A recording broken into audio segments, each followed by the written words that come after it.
চরিত্র তো ভালো না, গ্রামের ব্যবহার ওর চরিত্র নিয়ে কথা বলে।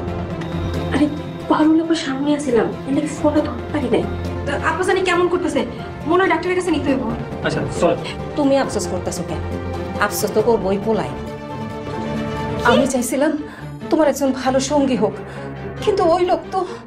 হ্যালো, আসসালামু আলাইকুম বন্ধুরা, আপনাদের সবার প্রিয় বিধবার লড়াই নাটকটি 4 নাম্বার পর্ব কত তারিখে আসতে চলেছে এবং 4 নাম্বার পর্বে কি ঘটতে চলেছে, চেয়ারম্যান এবার কি ষড়যন্ত্র করতে চলেছে পারুলের উপর, এবং এই নাটকটি কি করলে, বিধবার লড়াই নাটকটি কি করলে আপনারা 4 নাম্বার পর্বটা সবার আগে দেখতে পারবেন আজকের ভিডিওতে, তাই জানতে পারবেন।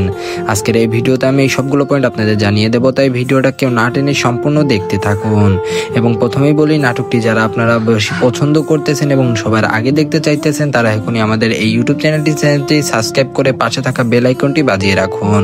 আমাদের এই ইউটিউব চ্যানেলটি যাদের সাবস্ক্রাইব করা থাকবে না তারা কিন্তু এই নাটকটি সবার আগে দেখতে পারবেন না, তাই এখনই আমাদের চ্যানেলটি সাবস্ক্রাইব করতে কেউ কিন্তু ভুললেন না, এখনই সবাই আমাদের এই চ্যানেলটি সাবস্ক্রাইব করুন। তো আসুন এখন বলা যাক এই নাটকটি কত তারিখে রিলিজ করতে চলেছে ঈগল টিম।